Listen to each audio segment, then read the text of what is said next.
Hi, I'm gonna go hammer nails into my hands now. Bye-bye. Bye. Hi.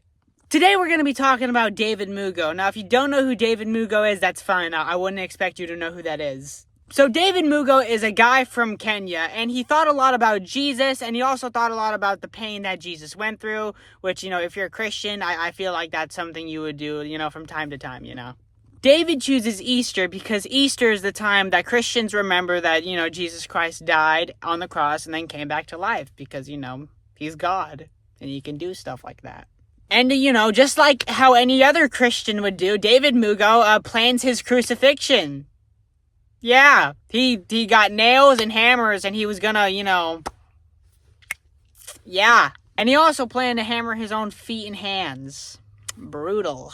In front of a crowd of people, David begins to crucify himself.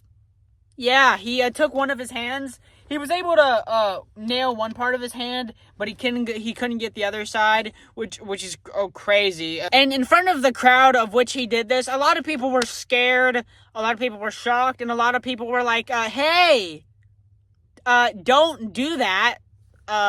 And someone called the police and the ambulance.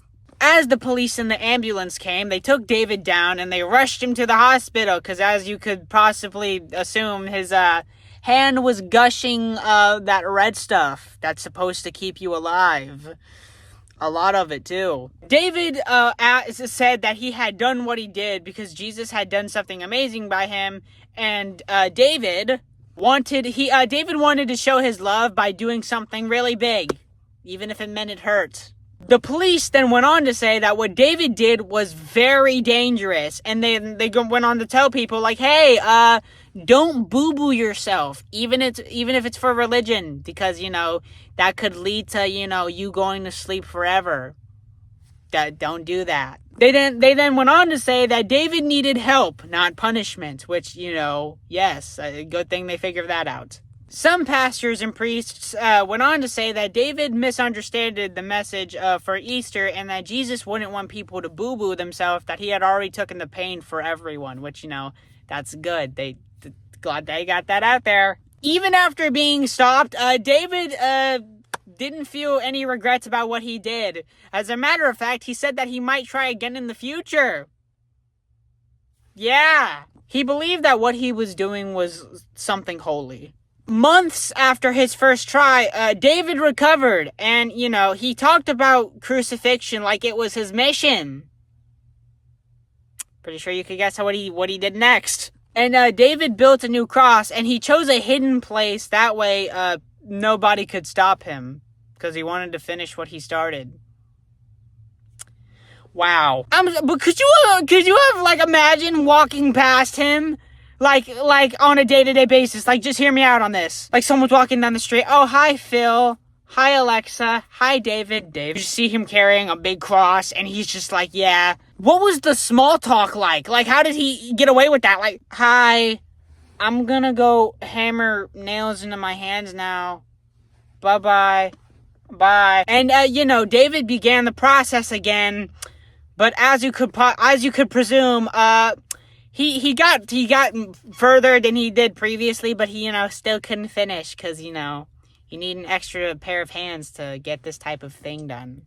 And then a person walking nearby heard David making sounds, and, he goes down, he finds David, and the cross is tilted.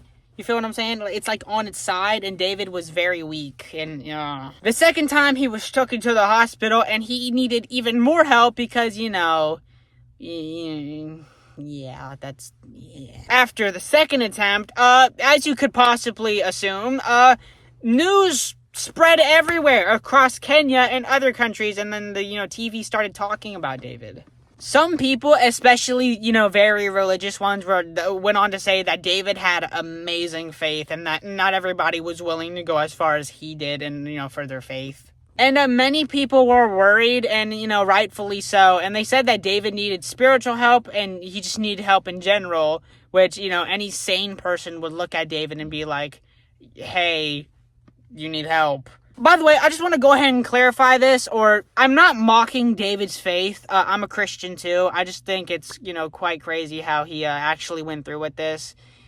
Yeah, I just want to go ahead and say that. And then church leaders made official statements. They said that Easter was about love and not pain. They reminded everybody that Jesus died so others wouldn't have to. David also did interviews from his hospital bed, and he went on to say stuff like he was not afraid to die for his faith and that Jesus Christ gave him strength. After the second attempt, David became very famous in Mombasa, if I'm even saying that correctly. People would see him on the street and stop to either take pictures with him or just to say hi.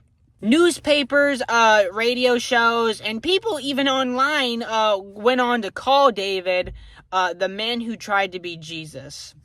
Which, wow. A small church actually invited David to speak his story, and, David then goes on to say stuff like, he spoke about Jesus, his love for God, also why he tried crucifying himself, and some people were inspired. Larger churches didn't agree, and, reasonably so. They went on to say that, David was like, how do I say this? They told their members not to follow David's examples, which I could, totally agree on that. Don't crucify yourself because, Some actually went as far as to say that he was spreading the wrong message about Easter and Jesus. Doctors also warned that what David did was very risky and that other people should not do it because it can lead to infection or, hear this, going to sleep forever. You don't want to do that, do you? Some people offered David, professional help from counselors or mental health professionals, but David said that he was not sick, he was just full of faith. And David's family actually went public. They were like, hey, David, we love you. And they actually begged him to stop. They're like, hey, we don't want to lose you. Quit doing what you're doing. And after all of this, can you guess what David did? Can you guess what he did? I'm sure you can. David was now going to go upon his third attempt, and said he wasn't going to stop because it was his life's mission. He said that it was his life's mission and that he wasn't going to stop until it was done, And the communities actually split into two different groups. One group thought David was brave and holy. The other thought he was confused and dangerous, which, kind of got to go with confused and dangerous because David shouldn't be doing what he's doing. And the police actually kept a close eye on David this time. At this point, they're like his babysitters. So they're like, hey, David, don't do that. They didn't want him to hurt himself, and they said that they would stop him if he, attempted to. They'd stop him if he tried to. And then David began to gather supplies for this attempt. He got a bigger cross, some nails, and he was very determined to finish what he started. Wow. And then David told his family about his plan. I'm pretty sure you could guess how this down. David's like, I'm gonna go do this. His family's like, please don't do that. And he's like, okay, I'm gonna do it anyway.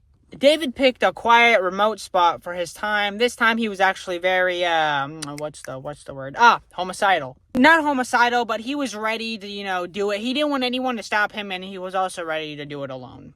And then someone tipped off the police, and then the police now know what David is gonna do, and they wanted to stop him before, he could do what he did was too late, before it was too late. And as he did what he did. He was able to get one of his hands down, but, couldn't because he didn't have the other hand to do his other hand. So, yeah, police pull up. They're like, and they get him. And then they took David down, and then, how do I say this? Oh, yeah, they took him into custody to prevent himself from hurting himself anymore.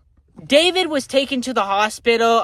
His injuries weren't as severe as the previous times, but he still needed medical attention. Which, if you try and crucify yourself, you're gonna need help. Medically. After being treated, David finally listened. It takes third time's the charm. Is that what they say? He tried crucifying himself 3 times, and then he finally got the message. Really think about that, though. This dude attempted, I gotta be very careful with my wording, but he tried, crucifying himself 2 times. 2 whole times, and then the 3rd time he finally got the message. He was like, okay, maybe my actions are a danger to myself. David then takes some time to think about everything that happened, and then he goes on to say, is me boo-booing myself a good way to honor Jesus? I wonder. And then David decided that he was not going to boo-boo himself anymore, and that there were better ways for him to show his love for Jesus. After the final attempt, David decided to stay out of the public eye for a little while, and then he tried finding new ways to express his faith without, boo-booing himself. Yeah. David slowly returned to his local church. David slowly returned to his local church, and instead of talking about self-crucifixion, he talked about sharing his story and how love doesn't need pain. Others were happy that David stopped boo-booing himself. The other people were like, hey, it was too extreme in the first place. Like, come on now. And then David publicly apologized for his actions, and then he goes on to say, I'm sorry if my actions avoided, or not avoided, but hurt or, worry anyone, especially my family. David then began to focus on ministry in a different way. He began helping in the community, using his story to encourage people to love and to serve. To love and to serve others, and to, not boo-boo themselves. David's story had a big impact on Mombasa, if I'm even saying that right. Some people started asking questions about faith and how to, show devotion. Or the right ways to show devotion. It sparked important conversations about religion and self-care. David then becomes involved in charity work. He spent time visiting hospitals, helping the poor, and supporting those who are struggling. His new purpose was to spread love through action. Looking back, David had realized that his actions were misguided, but he was grateful that he could still make a positive difference in this world through his change of heart and actions. But, yeah, that was the video. Did you like it? I hope you did. But, please make sure to like, comment, and subscribe, because these videos actually take a really long time to make, and you'd be doing me the biggest favor if you actually did do those things. But, yeah, thank you for watching the video. I love you. Jesus loves you. Thank you, I love you, and God bless.